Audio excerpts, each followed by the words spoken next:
In this video, we'll be analyzing Americans experiencing culture shocks in Finland. I'm an American who's been traveling the world and living abroad for nearly 2 years. So not only will I be comparing Finland with the USA, but I'll also be comparing Finland with all the other places I've been to. What's up? My name's Jade Dems. I currently play professional volleyball in Finland, and I just recently made a video about things that would send Americans into a coma about Europe and like Finland a little bit more specifically, but I've been to multiple places in Europe, so that's why I said Europe. But someone wanted me to make a like reverse version about things that I really like about living in Finland, and I would like to also clarify that like the other video wasn't like negative things, it's just things that are different and I personally get confused about. Okay, but number one, about things that I really do like about living in Finland as an American: the gas stations.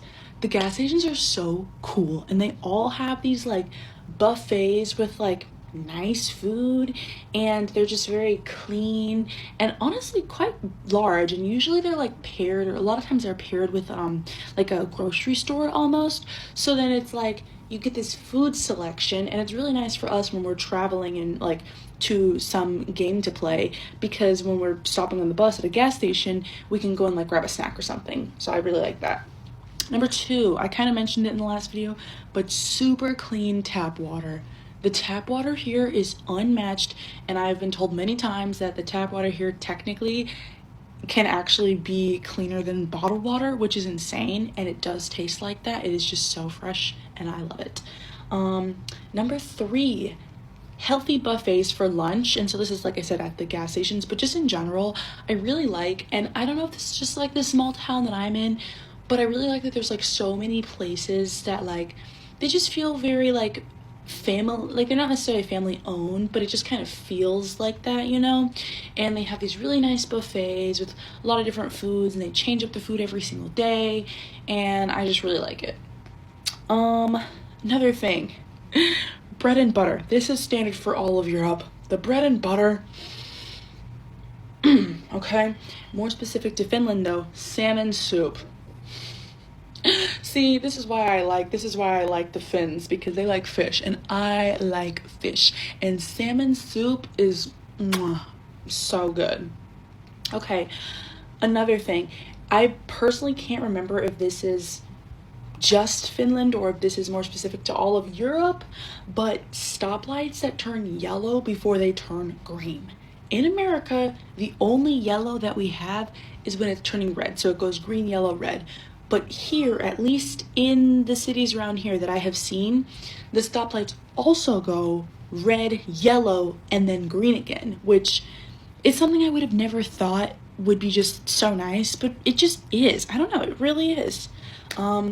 So yeah, that's a quick list. I think I'm gonna make some more for another one. So the way she was describing those gas stations actually reminds me quite a bit of this thing we have back home in Texas called Buc-ee's.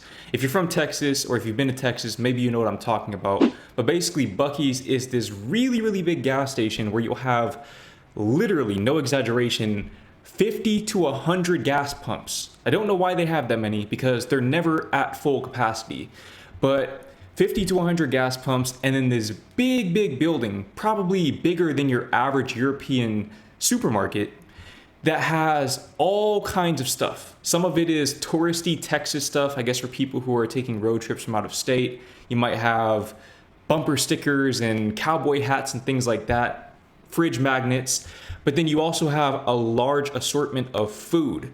Now, me personally, I'm vegan, which I'll get to that here in a second, so I haven't really explored the food selection there, but from what I recall, just walking past some of the food items, it wasn't particularly healthy, and it definitely was not a buffet. It was more processed, packaged food, and it was kind of different than the stuff you would find in your typical supermarket. Granted, they also have some of that stuff as well, your candy, your cookies, so on and so forth.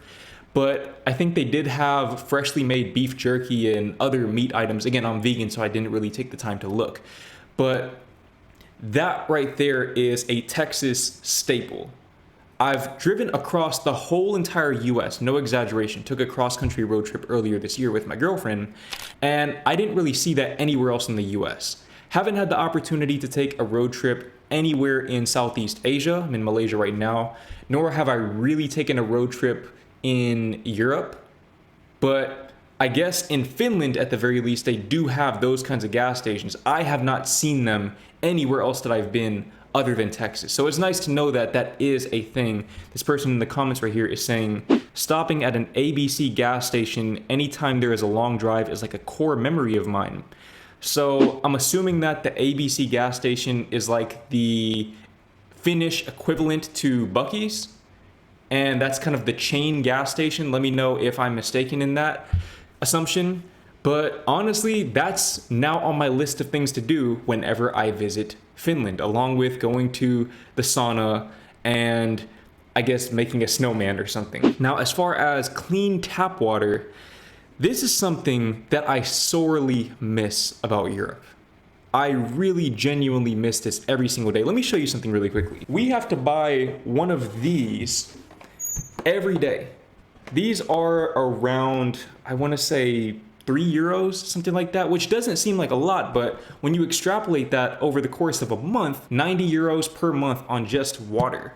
Now, I don't know what your water bill looks like on a monthly basis in Finland. If you feel comfortable sharing that information in the comments, then by all means go ahead and do so. I'd love to know, but I'm saying this to say that you're probably not spending €90 per month on just the water that you're drinking. And furthermore, to her point, the tap water in a country like Finland is probably higher quality than bottled water. Truthfully, I much prefer the European tap water. I've only had the tap water in the Netherlands. I much prefer the taste of that than any kind of bottled water, because you have the microplastics and things like that. Honestly, this probably isn't the best to be drinking, but here in Southeast Asia, what other choice do we really have? You can maybe get a water filter or something like that, but tap water here in Malaysia, in Vietnam, in Thailand, pretty much anywhere in Southeast Asia, it's just not even an option. In the Netherlands, it most certainly was. And I want to say in a lot of European countries, that is also the case. I know specifically, I've heard a lot about the Nordic tap water. So Finland, Denmark, Norway, maybe Iceland, Sweden, all of those countries seem to have really high quality tap water. I know from firsthand experience that the Netherlands does, and I've heard that Switzerland has really clean tap water as well. If you've had the tap water from all of those places, let me know which one you prefer and why. Now, as far as bread and butter, I haven't really had European butter because, again, I'm vegan, so I can't really speak on that. I have, however, had the bread, and let me tell you something. The bread might be my favorite food item that I had in Europe, right next to stroopwafels. Stroopwafels, I think, are still number one, but the bread is a very close second, not only because of how good it is and how fresh it is, but also because of how cheap it is. You can just walk into a place like Albert Heijn in the Netherlands, and you can get, I think it was called the Keizerbroodje or something like that, Keizer bread, and it was something like 30 cents for a little bun. And that was so nice. And that was also a thing in Belgium. Let me know how much that sort of thing would cost in Finland. I have had really good bread in Vietnam as well, because Vietnam was colonized by the French, and now Vietnam has their own version of the baguette. And we just left Vietnam. We were buying those baguettes every day. You could get a long baguette this long for probably the equivalent of 30 cents, 40 cents, something like that.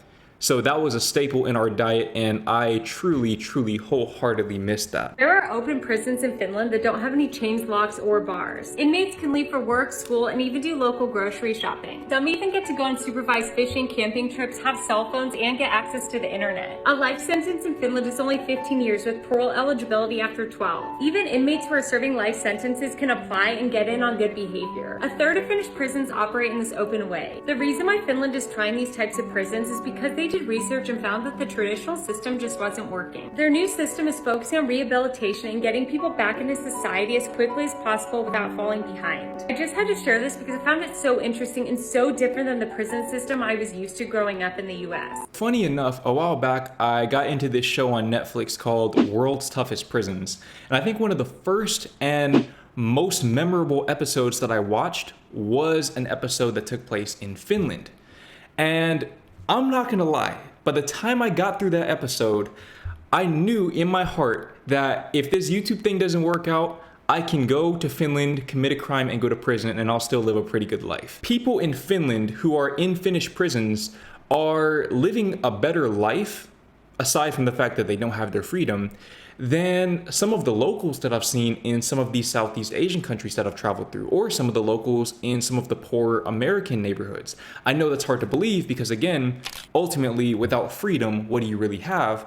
But if it's an open prison where you have the freedom to have a cell phone, you have the freedom to go to work or school, or go on camping trips and stuff like that, honestly, that's more freedom than some of your poorest Americans have. I know it sounds weird because America is supposed to be the land of the free, but I feel like the Nordics and Finland especially embody that title much more than the USA does. And I'm sure that if you look at the World Freedom Index or whatever other metrics you want to look at, they will back up that claim.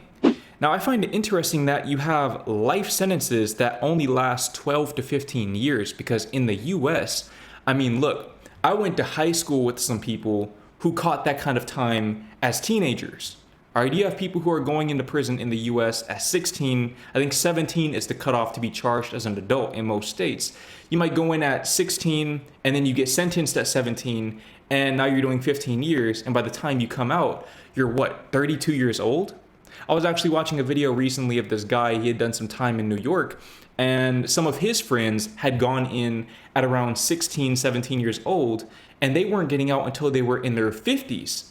And he was like, these people, they might be able to quote Shakespeare and they might be in good shape or whatever, but they've never even been on a date. They don't know how to apply for a job. They've never gone through these experiences that your average person would have gone through. And look, I'm not saying that those people should have been free because they committed crimes, but at the same time, it does seem like the American prison system, it doesn't even seem like, this is just the raw reality. The American prison system is not focused on rehabilitation. It's focused on punishment. It is punitive. And the recidivism rate backs this up. Most people who are incarcerated in the US, or at the very least a much greater portion of formerly incarcerated people, end up back in prison than is the case in a country like Finland, Iceland, so on and so forth, with more rehabilitative justice systems. Now, this person in the comments brings up a really interesting point. They said, either you believe in rehabilitation or you don't. If you don't, then life sentence or the death penalty without ever coming out is the only other option. Now, I'm not sure if I would take things to that kind of extreme. I don't think it's that binary, but they do raise a pretty good point. I mean, if you don't believe that people can be rehabilitated, which I think a lot of Americans genuinely don't believe that. A lot of Americans think that once you commit a crime, that's it. And cancel culture is a great example of that. Different discussion for a different day. But if you genuinely believe that, then why let them out at all? Why let them be within the same space, the same neighborhood as your children, if you don't believe that they can change? I think that it's kind of common sense that humans can be rehabilitated because they had to change to become the way they were in the first place to have gone to prison. We're not all born criminals. I know this because I haven't been to jail. So at some point they underwent a transformation, they just transformed in the wrong direction. And so it follows that they can transform in the right direction with the right tools at their disposal. The American prison system has no interest in providing the right tools. They have a vested interest in acquiring cheap labor from prisoners, basically slavery, modern day slavery, having them do manual labor and whatnot, especially in places like Louisiana, which, by the way, Louisiana has the highest incarceration rate in the whole entire world. You can look this up. Again, land of the free. They have them doing manual labor for pennies on the dollar if they get anything at all.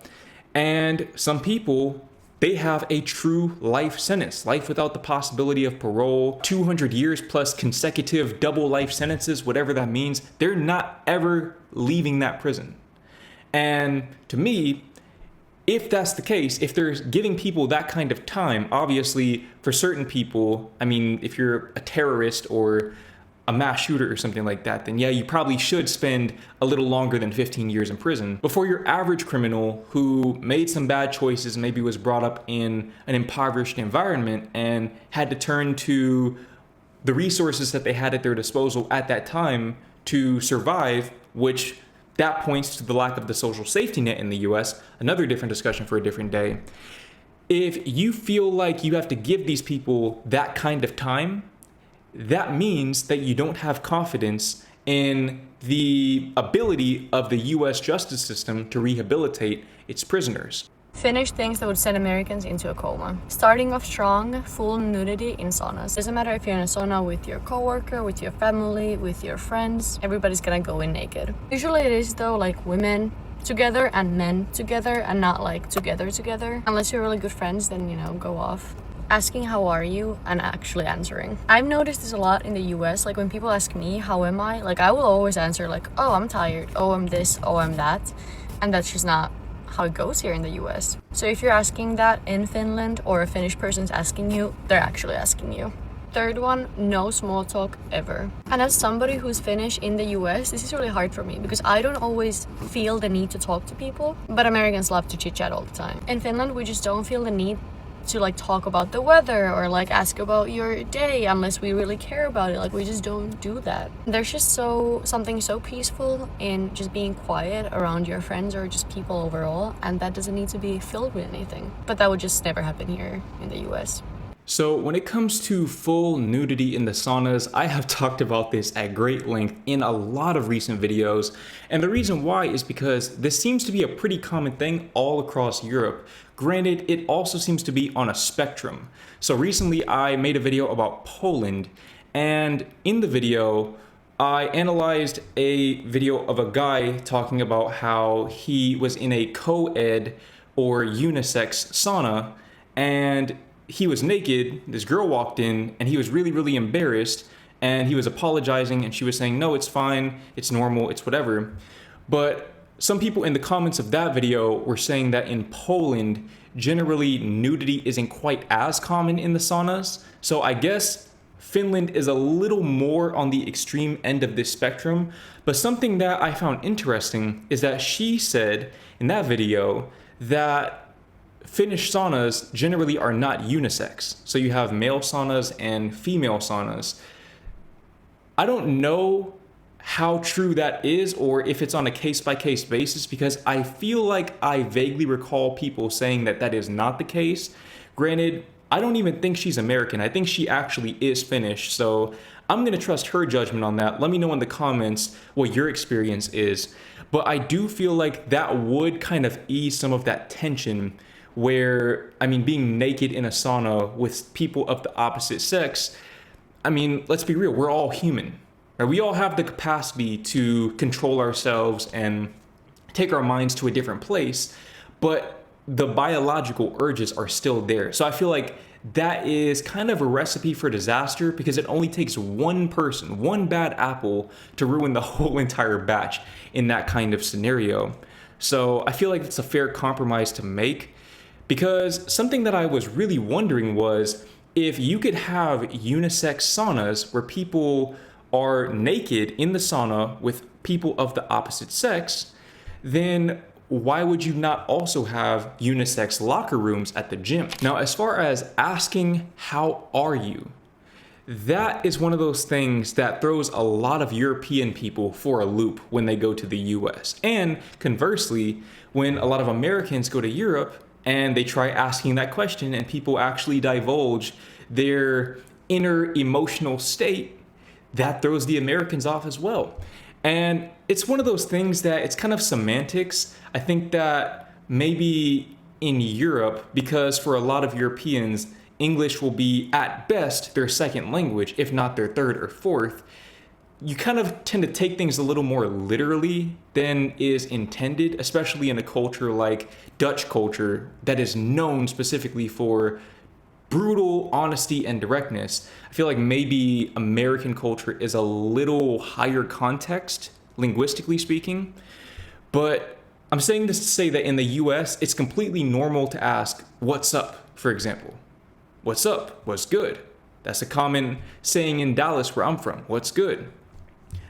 When you ask what's good, you know it's a greeting, and it doesn't really warrant an actual literal answer. If I ask you what's up, you might say the sky or the moon, the sun. And it's like, well, yeah, those are up, but that's not really what I meant. So I think it's more of a language barrier issue. But let me know if you have an equivalent saying of this in Finnish. What is your version of a casual greeting? Or let me know if you even have that at all, because according to her, you have very little, if any, small talk in Finland. Now, you probably wouldn't know just from watching my videos, but I am one of the biggest introverts. I promise you, I can assure you, I'm one of the biggest introverts that you will ever see in your whole entire life. Okay, I am very, very introverted. I value my alone time, and I absolutely despise small talk. I'm not gonna lie, I feel like at times it can be refreshing, especially if the person who's making the small talk is well-intentioned and generally comes across as someone with good vibes. I feel like I don't really need to elaborate on that. It's just some people, you can tell that they have a good vibe about them. And those are the kinds of people that can uplift your day with a simple compliment or a simple interaction. But I feel like most of the time in the US, at least in my experience, when people make small talk with you, it's because they want something from you. I'm not saying that's always the case, but especially if you're a woman, oh my goodness, I can only imagine in the US just walking through a public space and guys are trying to start conversations with you. You already know what they really want from you. They want to get in the sauna with you, naked. But as far as me being a man and having people start conversations with me, usually it's because they're trying to wrap me up in some kind of pyramid scheme. That seems to be a theme in my life over the past 5 or 6 years. I don't know why that's the case. It's like I'm a magnet for those kinds of people, where they'll come up to me, they'll usually open with a compliment or just a casual greeting, and then they'll ask me, so what do you do? Or are you looking for any new opportunities to make money? And it's like, no, I do YouTube, I'm fine. They're like, oh, what do you make videos about? And then they try to spin it back in to where I can even integrate my YouTube channel, my brand, my personal brand that I built with my bare hands with the pyramid scheme. And it's like, we don't have to have this conversation. We really don't. And honestly, I think I take things to an even further extent than a lot of European people do, because I noticed that in Europe, at least in the Netherlands, people were still apt to greet strangers. The head nods and the hallo's and the eet smakelijks, things of that nature. I'm the kind of person, I just kind of keep to myself completely. So if it's like that in Finland, then I might fit in very well, culturally speaking.